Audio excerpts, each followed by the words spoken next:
Restons comme ça. Alléluia. Koshaya Sande. Laisse pas l'opportunité ce matin de vraiment te débarrasser des choses qui te pèsent. Prends l'opportunité ce matin de tout déposer. Parce qu'en fin de compte, ces choses-là que tu n'arrives pas à déposer t'empêchent de saisir ce que Dieu veut faire ce matin. T'empêchent de saisir la part que Dieu a prévue pour toi ce matin. Saisis l'opportunité ce matin de dire simplement au Seigneur, je te dépose tout. Je te dépose tout parce que je ne peux plus vivre dans l'état d'esclavage dans lequel je suis. Je ne peux plus vivre enchaîné. Je ne supporte plus. Si tu arrives à proclamer ça, Dieu va faire quelque chose d'extraordinaire en toi. Il faut que tu le croies. Ce n'est pas simplement des paroles, ce n'est pas simplement quelque chose intellectuel, mais c'est quelque chose que tu dois vivre en toi. Ce matin, le Seigneur a parlé au travers de notre frère. Il y a encore des chaînes, il y a encore quelque chose qui se passe encore en toi. Ce matin, accepte que Dieu intervienne. Parce que Dieu ne va jamais intervenir si tu ne lui donnes pas son accord. Ton accord, pardon.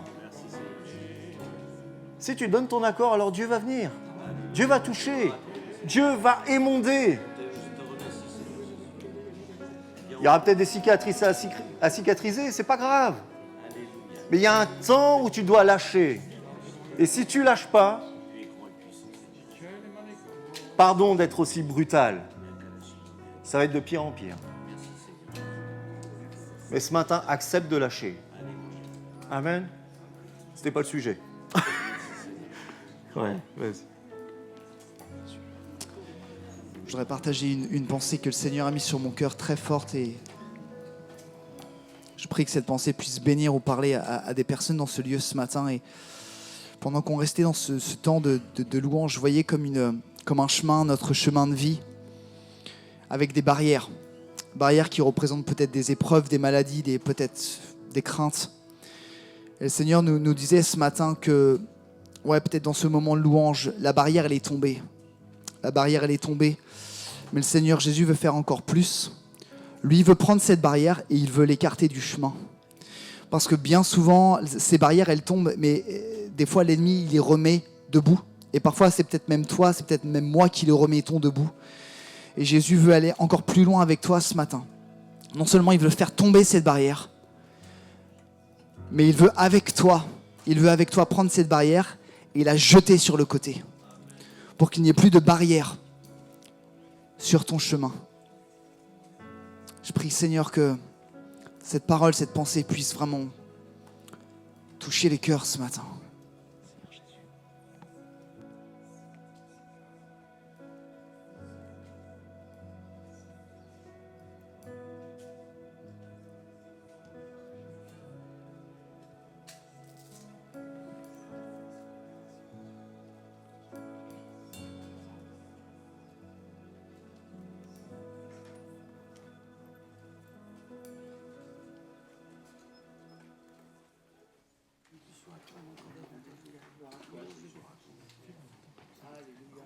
Gardez ces pensées en vous.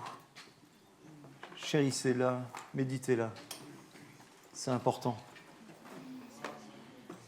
La parole dit qu'il ne faut pas jeter les perles au pourceau. C'est vraiment quelque chose d'important. Je crois qu'on a tous notre part à prendre ce matin au travers de ces paroles. Il faut qu'on les médite. Amen.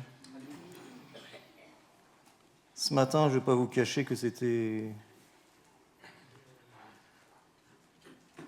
une journée particulière. Et le Seigneur m'a défié depuis que j'ai eu depuis un petit moment. Depuis que j'ai eu le planning et que j'ai regardé la date, je dis oh purée. J'ai dit qu'est-ce que je vais apporter. Et en fait, quand je pense que je dis c'est moi qui vais apporter, je me trompe. Et c'est là où c'est le blackout. Mais quand je dis Seigneur, qu'est-ce que tu as à dire? Et c'était l'occasion peut-être de me faire lapider ce matin. Mais je voulais parler... Enfin, la date est toute tracée, c'est 14 juillet, et puis c'est une fête un peu particulière. Et je ne pouvais pas... En fait, jusqu'à maintenant, je me disais, ouais, c'est 14 juillet, c'est férié, je ne travaille pas. Et puis j'aimais regarder les défilés. Je suis un ancien militaire, donc ça me permettait de me retracer là-dedans, mais j'aimais bien. S'il y avait de la rigueur, quelque chose de... C'était calé. Il y avait un tempo, il y avait quelque chose de ta. Et ça, moi j'aime bien. Des fois, on peut avoir des temps où c'est open, mais j'aime bien quand c'est des fois un peu plus cadré. Vous allez me dire, Cyril, pourtant... Enfin bon, j'ai pas de cravate, des fois je suis un peu coiffé à l'arrache, mais... Donc, j'ai regardé un peu qu'est-ce qu'on fêtait aujourd'hui. Parce que c'est intéressant de savoir ce qu'on fête.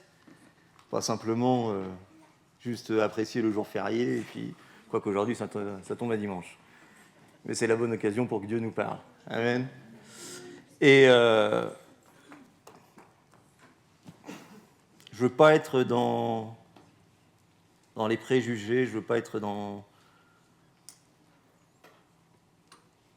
trop brutal. Je veux être souple et conduit par le Saint-Esprit. Et 14 juillet, c'est la prise de la Bastille. 14 juillet, on fête un temps particulier. Il y en a qui diront qu'on fête un changement de stratégie nationale. Il y en a qui vont dire que c'est un temps d'union. Et il y en a qui vont dire que c'est un temps où le peuple s'est rebellé. Un temps où le peuple a décidé de ne plus être soumis aux autorités. Mais chacun prendra la part qu'il veut. Et ce matin, je vais vous parler de peut-être des choses qui vont déranger, peut-être des choses qui vont bousculer. Mais peu importe, on s'en fout, parce que le Seigneur va toucher les cœurs, j'en suis convaincu. Amen. Donc ma réflexion était là-dessus. Le Seigneur m'a poussé à être la réflexion dans ce sens-là. Quel héritage on peut avoir d'un mouvement qui se réveille par la révolution? Enfin, la révolution, je trouve que c'est assez enjolibé, c'est assez beau, vous voyez, la révolution, ça peut être d'une manière... On l'emploie, nous aussi, il révolutionne notre cœur, tout ça et tout. Mais qu'est-ce qui peut sortir de bon, en fait, de la rébellion? Qu'est-ce qui peut sortir de bon d'un peuple qui se rebelle? Même dans l'Église. Parce que vous savez, la plupart des divisions qui se passent dans des églises, c'est parce qu'il y a un peuple qui s'est rebellé aux autorités qui étaient en place. Est-ce que c'est bien, est-ce que c'est pas bien? La Bible va nous le dire. Moi, j'ai mon idée là-dessus. Et je vais vous la partager, je crois que c'est juste. Et ce matin, on va prendre quelques passages dans la parole de Dieu, dans l'Ancien Testament, dans 2 Samuel. On pourrait commencer du chapitre 13 jusqu'au chapitre 18. Ne vous inquiétez pas, on ne va pas tout lire. Ça serait trop long. Mais on va prendre quelques passages. Et ces passages nous parlent d'une situation entre un père et un fils, entre David et Absalom. Si vous connaissez, je pense que vous connaissez l'histoire. Et cette histoire m'a beaucoup parlé parce qu'il y a des points de détail qui sont racontés, qui sont très intéressants et qui parlent, entre guillemets, de la rébellion d'un fils envers son père, et on voit les conséquences de cette rébellion. Et il y a encore quelques petits points aussi qui sont intéressants, parce que cette personne d'Absalom, en fait, quand vous remontez l'histoire, je ne sais pas si elle était... je sais pas si... Il a dû se passer quelque chose dans sa vie pour qu'il soit comme ça. Et en fait, quand on regarde l'histoire, sa sœur a été malmenée intimement. Il y a des enfants, donc je ne vais pas prononcer certains mots. Et elle a été déshonorée par marquer son frère, mais je pense que c'était son demi-frère. Et du coup, Absalom s'est vengé 1 an après en tuant cette personne, Amnon. Je n'ai pas regardé les significations des noms parce que ce n'était pas le sujet. Mais déjà, il commence quelque chose de dramatique. Il aurait pu se dire, bon... Mais on voit aussi à quelque part l'attitude de David qui n'était pas forcément... Enfin, moi... Je ne veux pas me mettre à sa place parce que ça me mettrait des trucs impossibles. Mais je pense que je n'aurais pas été très chrétien à ce moment-là. Si vous voyez ce que je veux dire. Je l'assume, hein, je le dis clairement. Parce qu'il faut en avoir du courage pour pas accepter, mais aller au-delà de ça. On ne peut pas accepter ça. Interdit. Mais on peut passer au-dessus. Amen. Vous avez le droit de dire amen si vous êtes d'accord, si vous n'êtes pas d'accord. Vous avez le droit aussi de me dire après, je serai là-bas, vous pourrez me le dire. C'est pas un problème. Mais ce qui va nous intéresser, c'est quand... Parce qu'Absalom est parti pendant un certain temps, a fui en fait son père, a fui ses frères, a fui la famille. Et à un moment donné, c'est Joab, un proche de David, qui dit « mais ça serait bien de le ramener ». David, bon, un peu compliqué, hein. Mais il dit « ouais, pas de souci. Il va venir, mais je ne veux pas qu'il soit devant moi. Je ne peux pas le voir. » Et des fois, on est un peu comme ça aussi. Je ne peux pas te voir. Tu m'as fait ça, tu m'as fait ci, tu m'as fait ça. Je ne peux pas manger avec toi. C'est pas possible. À raison ou à tort, on ne sait pas.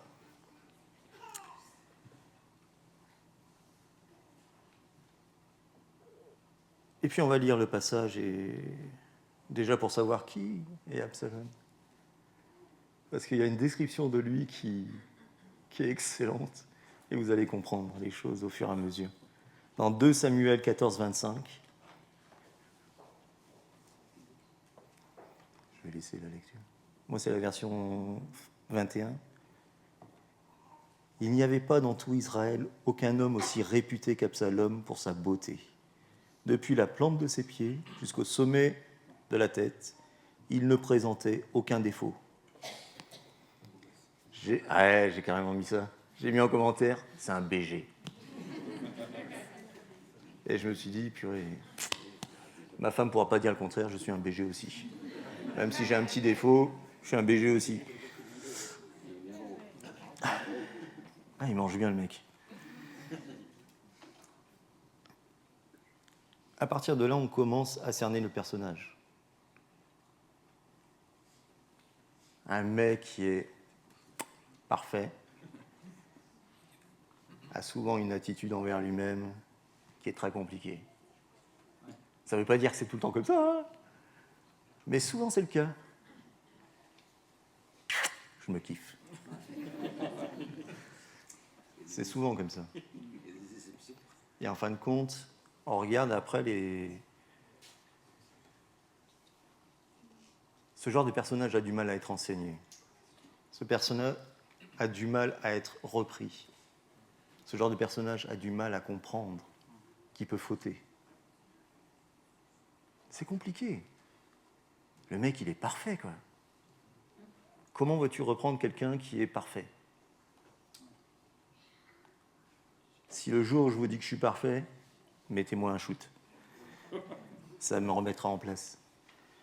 C'est pas possible. Mais il était réputé comme ça, comme quelqu'un de beau, qui présentait bien, qui était là, qui avait une prestance. Quelque chose en qui on pouvait, entre guillemets, avoir confiance. Aujourd'hui, je vous dis que, personnellement, j'ai un peu moins confiance en les personnes qui sont trop beaux. Non, c'est pas vrai. Et on va lire le passage de Samuel 15, de 1 à 5. Non. Après cela, Absalom se procura un char et des chevaux, ainsi que 50 hommes, qui couraient devant lui. Il se levait de bon matin et se tenait au bord du chemin qui conduit à la porte de la ville. Chaque fois qu'un homme avait une contestation, gardez ce mot, et se rendait vers le roi pour le procès, Absalom l'appelait et demandait « De quelle ville viens-tu » Lorsqu'il répondit « Je suis de telle tribu d'Israël », Absalom lui disait « Regarde, ta cause est bonne et juste, mais personne ne t'écoutera chez toi. Gardez, ta cause est bonne et juste. » Absalom ajoutait « Qui m'établira juge dans le pays ? Tout homme qui aurait une contestation, un procès viendrait me trouver et je lui rendrai justice. » Quand quelqu'un s'approchait pour se prosterner devant lui, il lui tendait la main, le retenait et l'embrassait.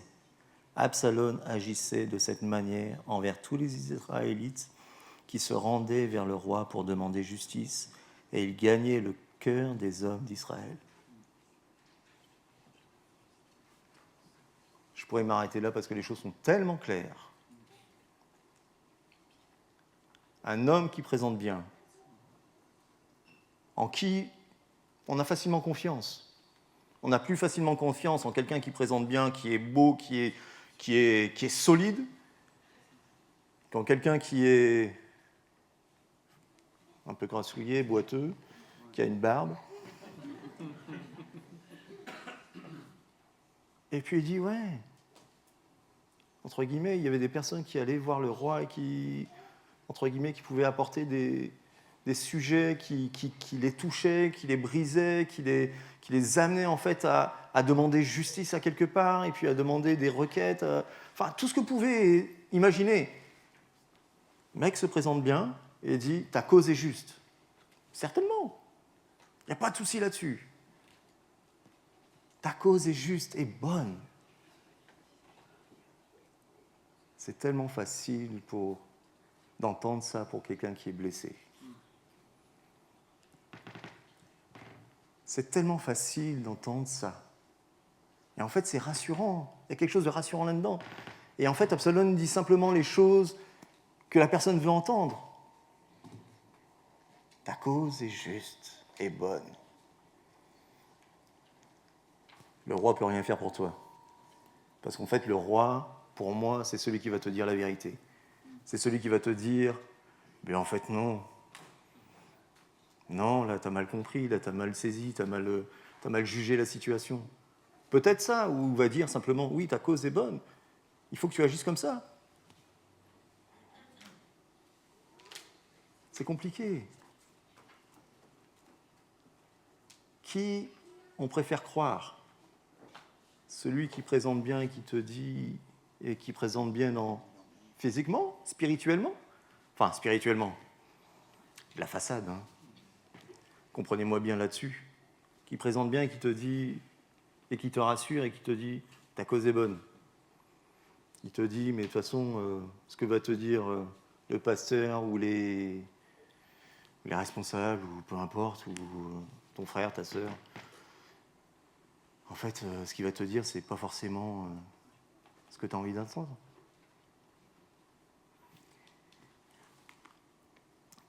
Et ce qui m'a parlé là-dessus, c'est qu'en fait, et je me mets dedans, parce que je peux, à un moment donné, si tu n'es pas connecté à Dieu, tu peux être cette personne-là. On peut vite tomber en fait dans cette dimension où on est des Absalom. Pas d'une manière intentionnelle, pas d'une manière où on va être là, mais à un moment donné, on veut tellement simplement réconforter, fortifier. On va te dire, oui, ta cause est juste. Je vais pouvoir t'aider. Mais en fin de compte, est-ce que Dieu te veut là ? Est-ce que Dieu veut que tu agisses, en fait, entre guillemets, pour cette situation, c'est tout ? En fait, on est tellement pris dans le mouvement de bénir que souvent, sans consulter Dieu, mais en fait, on se plante. Mais oui, bon.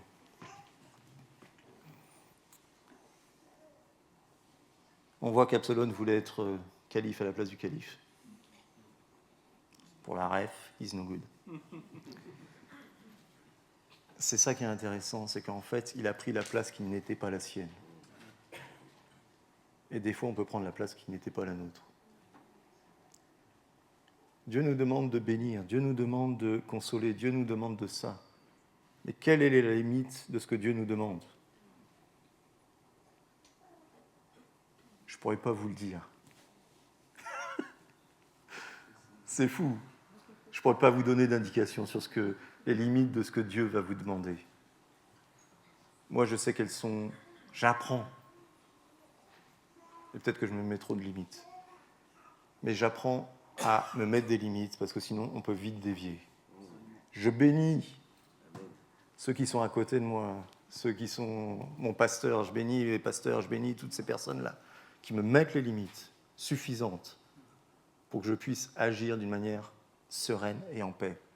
On a chanté « Soumission, mon cœur est en paix ». Si je ne suis pas dans la soumission, je ne serai jamais en paix. Quand je suis dans la soumission et que j'accepte cette soumission, ce n'est pas quelque chose de négatif, la soumission. C'est quelque chose qui protège, c'est quelque chose qui rassure, qui m'amène à agir d'une manière sereine et en paix. Amen. Vous avez accepté, c'est cool. Et on voit que Absalom, à travers de ça, en disant, mais...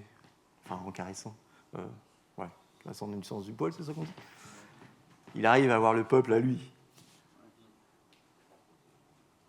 Et il arrive à avoir de l'influence. Il y a le pasteur William qui dit influenceur. On peut être influencé d'une bonne façon, on peut être influencé d'une mauvaise façon.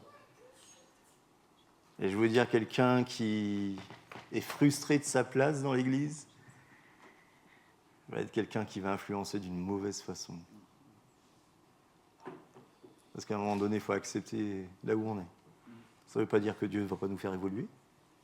Ça ne veut pas dire que Dieu va nous laisser constamment ici. Je crois qu'il y a une saison pour tout.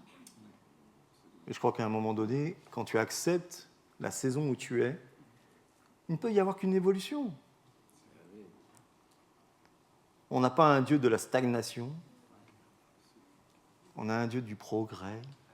Et un Dieu qui nous fait avancer. Quand tu acceptes ça, tu vas être quelqu'un de merveilleux et de puissant là où tu vas être.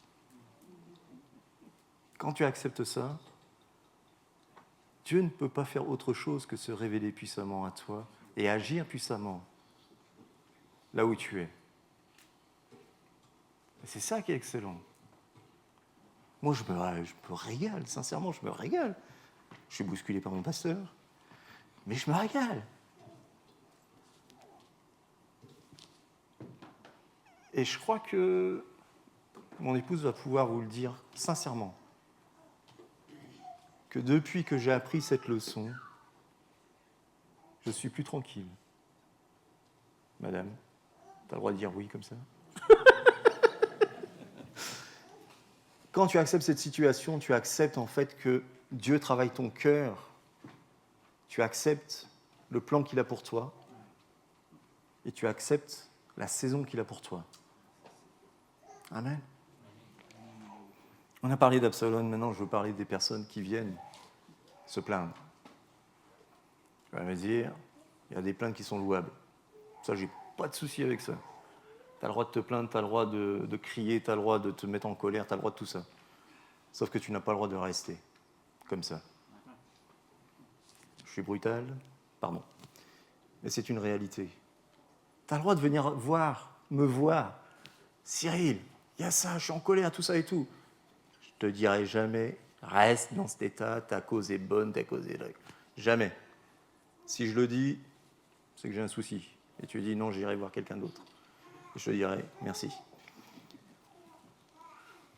Tu as le droit à ça. Parce qu'on est des humains et puis on vit avec on vit dans la société, on vit dans l'église, on est tous des personnes imparfaites. On a le droit de ça, c'est pas un problème. Le problème, c'est d'aller voir les personnes qui vont te dire ta cause est juste, mais, entre guillemets, qui t'enferment dans cette situation. Si les personnes t'enferment dans cette situation, dis-le avec amour, merci, mais je crois qu'il faut que j'aille voir quelqu'un d'autre. Parce qu'en fin de compte, l'autre personne peut être un chrétien, peut être moi-même et tout, il ne faut pas être brutal. Mais il faut dire simplement merci, mais je crois que en fait, ton conseil, il ne m'aide pas. Il me reste enfermé, je suis cloisonné, je suis là. Et il y a peut-être aussi des situations où Dieu te permet cette saison, où tu as besoin d'être bousculé, où tu as besoin d'être, entre guillemets, tu as une période de souffrance et tu as besoin de passer par ce désert. Jésus est passé par le désert. Il a vécu, je pense que ça ne devait pas être facile pour lui. Où toutes les tentations étaient là, et puis je pense que ça devait lutter dur en lui. Et je crois qu'on a des saisons comme ça où on doit passer par le désert, où on doit passer par notre temps, où on a un cœur à cœur avec Dieu, où on proclame, où la parole se fait vie en nous, où on résiste. Entre guillemets, si tu as raté ta période de désert, j'ai pas une bonne nouvelle pour toi, tu vas y repasser. Faut pas que ça parle. C'est compliqué, mais tu vas y repasser. Parce que Dieu a quelque chose de plus pour toi. Dieu a quelque chose de bien plus grand que cette période de désert. Et cette période de désert te servira après pour bénir le Seigneur. Mais elle est nécessaire. Si Jésus est passé par là, pourquoi je ne passerai pas par là ? Et ceux qui sont passés par le désert en ressortent beaucoup plus forts. Ceux qui l'ont accepté. Ceux qui ont dit, je vais rester pendant ces 40 jours. Là. Hop, je vais lutter, Enfin, c'est un chiffre comme ça. Mais c'est important. Amen. Ouais, ok.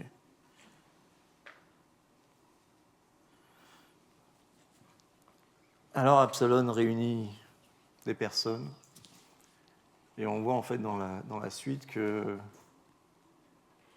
il envoie des émissaires en disant qu'il est le roi d'Hébron. Il n'est pas roi du tout, hein. On est d'accord. Lisez ces passages, je vous encourage. Vous allez comprendre pourquoi, où je veux en venir. Il se fait appeler le roi d'Hébron. Il prend la place qui n'est pas la sienne. Et il va faire tellement de mal parce qu'en fin de compte, combien de personnes sont mortes à cause de cette attitude-là ?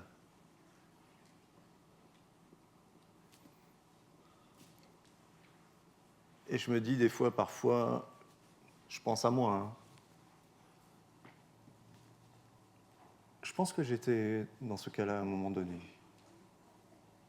Je m'en suis repenti aujourd'hui. Mais je pense qu'à un moment donné, il faut réfléchir vraiment à savoir qui on est.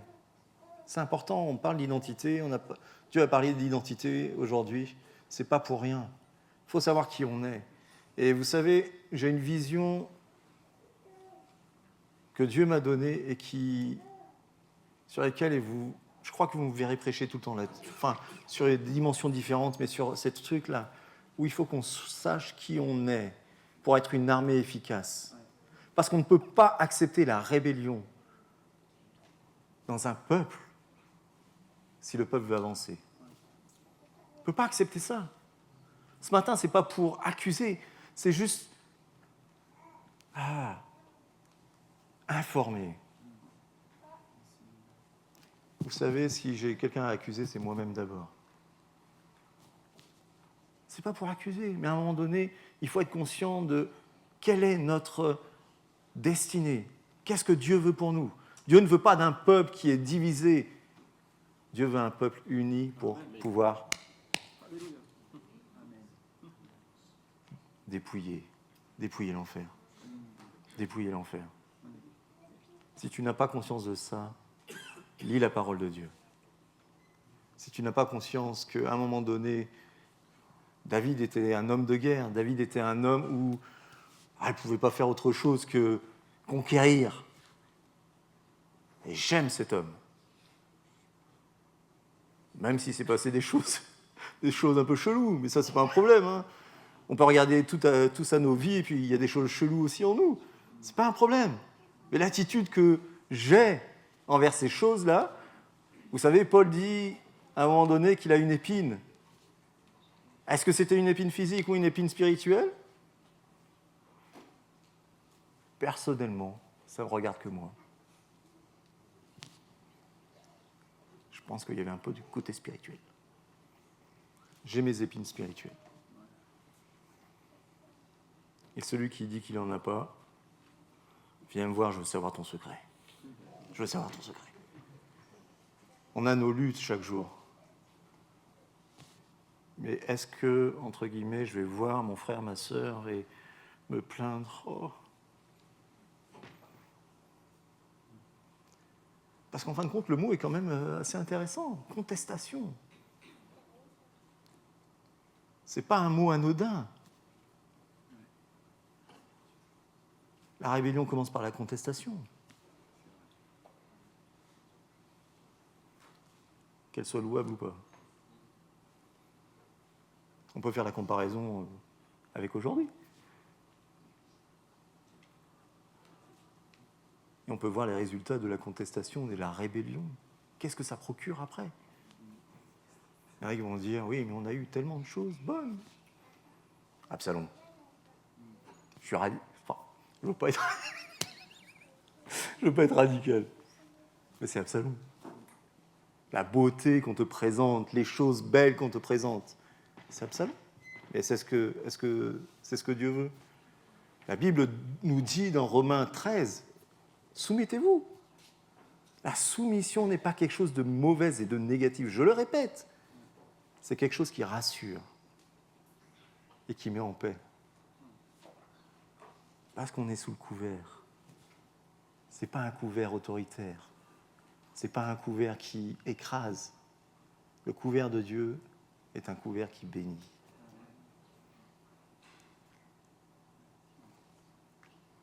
Ouais. Je ne vais pas aller plus loin. Regardez dans l'histoire même proche. Toute rébellion a fini par un désastre. Pas une qui a été bonne. Pas une. On peut parler de différentes révolutions, on peut parler de différentes choses qui s'est passées. Il y a toujours un temps de chaos. Aujourd'hui, pourquoi, entre guillemets, je ne veux pas faire de politique, je ne veux pas rien faire, c'est pas mon problème ça. Quand vous regardez comment le français, je parle parce que je sais ce que je connais, est assez rebelle. Qui va me dire le contraire ? Personne. Parce que c'est une réalité.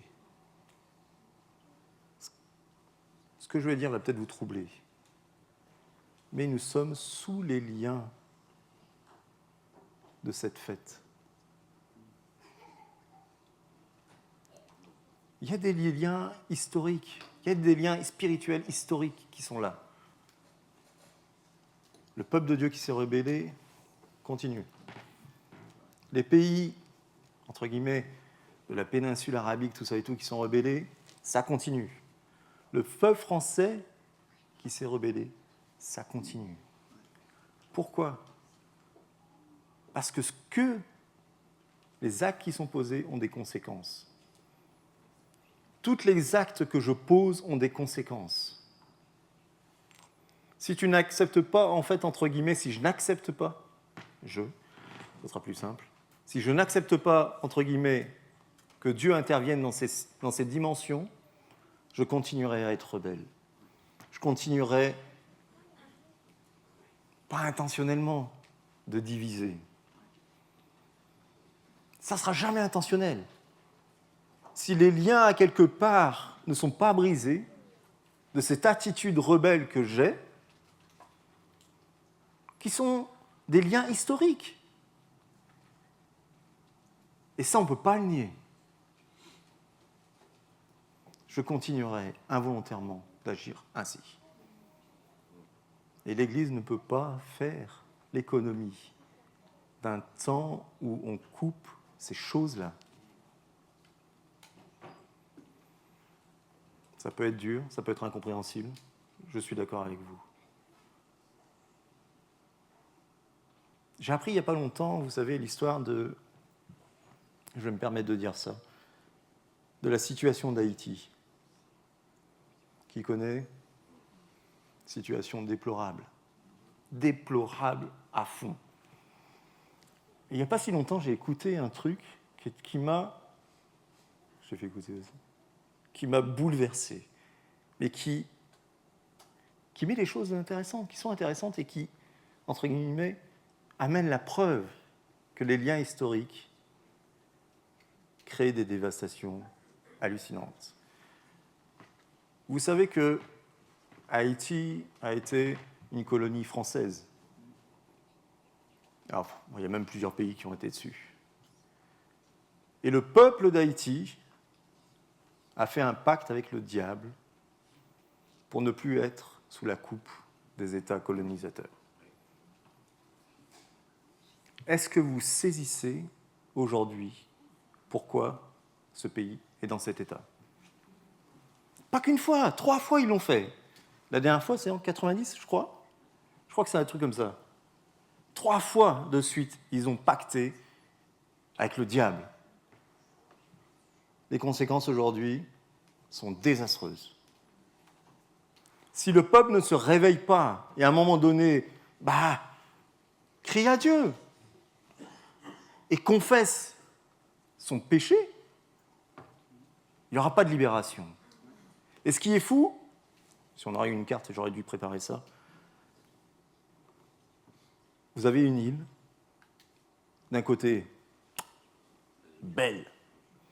On a envie d'y aller, on a envie de passer les vacances là-bas. Et juste de l'autre côté, c'est le désastre. Et ils ont pris tous les trucs de fous qui existent et incompréhensibles. Vous saisissez où je sais que je vais en venir? C'est qu'à un moment donné, les actes qu'on pose ont des conséquences. Et si, à un moment donné, je ne réalise pas que ce que je pose peut avoir des conséquences qui peuvent être dramatiques, mais après, si les actes que tu poses, c'est des actes de bénédiction, peut être quelque chose de magnifique. Aujourd'hui, en fait, on a le choix.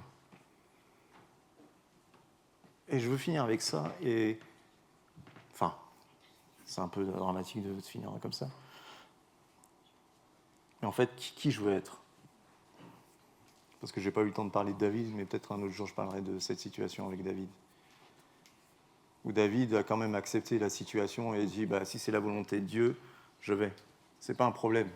J'accepte parce que je crois que Dieu est au contrôle de la situation. Pour lui, il n'y avait pas de problème de s'enfuir, il n'y avait pas de problème de revenir après. Lui, pour lui, il n'avait pas péché, il n'avait rien. C'était tranquille pour lui. Il a accepté ce temps aussi où on peut appeler ça un temps de désert, où il a, entre guillemets, fui.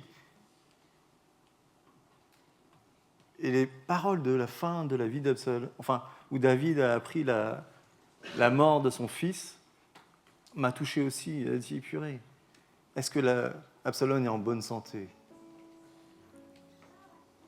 Il y avait quand même cet attachement d'amour qui était là. Même si son fils l'avait trahi, même si son fils l'avait... Et c'est la préfigure de Jésus. On aura beau le trahir, on aura beau faire quoi que ce soit, il y aura toujours cette vision de bonté et d'amour envers nous. Il y aura toujours cette grâce qui va être distribuée. Mais il ne peut pas le distribuer si on est entêté, si on est rebelle. Ce matin, je vais vous lire ça quand même, parce que ça peut être une proclamation qu'on peut le faire. Voilà ce que j'ai marqué. Et ça me concerne moi, hein. Vous pouvez le dire aussi. Moi, Cyril, je veux faire cette prière et prendre l'engagement suivant. Je refuse d'être dominé par ces liens qui poussent à être dans la rébellion et accepte que Dieu dirige ma vie sans devenir rebelle à sa volonté. J'accepte et me soumets à sa volonté. Et je me soumets aux autorités qu'il a données à l'Église, à la nation, car je crois qu'il est celui qui met en place, comme il a marqué dans la Bible, dans Romains 13. Est-ce que ce matin, on est capable de faire cette proclamation? Ça vous engage, hein? Ça vous engage personnellement. Mais ce qui est encore mieux, c'est que ça engage l'Église. Parce que si tu es soumis, tu seras une source de bénédiction. Mais est-ce qu'on est capable de faire cette proclamation? Et après, je prierai pour que ces liens soient définitivement coupés. Qui est d'accord? On va se lever. On va proclamer. Ne mettez pas Cyril, hein, mettez votre nom. Hein.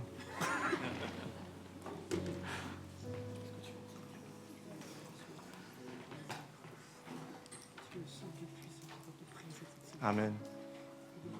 On va rester sérieux et puis... Alléluia. Seigneur Jésus. Moi, Cyril, je veux faire cette prière et prendre l'engagement suivant. Je refuse d'être dominé par ces liens qui poussent à être dans la rébellion et accepter que Dieu dirige ma vie sans devenir rebelle à sa volonté. J'accepte et me soumets à sa volonté. Et je me soumets aux autorités qu'il a données à l'Église et à la nation. Car je crois qu'il est celui qui met en place, comme il est marqué dans la Bible, dans le passage de Romains 13. Je vais vous le lire. Que chacun se soumette aux autorités qui nous gouvernent, car toute autorité vient de Dieu. Elle et celles qui existent ont été établies par Dieu. C'est pourquoi celui qui s'oppose à l'autorité résiste à l'ordre de Dieu que Dieu a établi, et ceux qui résistent attireront une condamnation sur eux-mêmes. Les choses sont claires. Amen. On va prier. Seigneur Jésus, nous sommes là, Seigneur, devant toi. Seigneur, nous avons conscience, Seigneur, de notre héritage. Cet héritage, Seigneur, qui nous pousse, Seigneur, à quelque part, Seigneur, d'être, Seigneur, des enfants rebelles, des enfants, Seigneur, qui n'acceptent pas, Seigneur, d'être soumis à toi, qui n'acceptent pas d'être soumis aux autorités. Seigneur, et combien de fois tu nous as entendu dire, Seigneur, que nous n'acceptons pas, Seigneur, les situations, que nous n'acceptons pas d'être soumis, Seigneur, à telle ou telle chose que tu as instituée. Seigneur, ce matin, nous refusons d'être sous le joug, Seigneur, de ces liens. Nous refusons, Seigneur, au nom de Jésus, que ces liens, Seigneur, continuent, Seigneur, à prendre notre vie, à prendre notre cœur, à diriger, Seigneur, notre façon de faire. Au nom de Jésus, les liens sont coupés maintenant. Au nom de Jésus, les liens sont coupés maintenant. Dans chacune des vies, dans ma vie. Seigneur, ce matin, Seigneur, nous avons pris l'engagement d'être soumis à toi. Soumis, Seigneur, à ton plan. Soumis, Seigneur, à ce que tu veux, à ta parole. Seigneur, ce matin, nous voulons être, Seigneur, une armée efficace, un peuple efficace. Seigneur, aide-nous. Aide-nous, Seigneur. Seigneur, que ces liens complètement, Seigneur, soient, Seigneur, enlevés. Seigneur, nous ne voulons pas être, Seigneur, considérés comme des Français, Seigneur, rebelles. Seigneur, mais nous voulons être considérés comme des personnes appartenant au royaume, soumis à leur maître. Au nom de Jésus. Amen.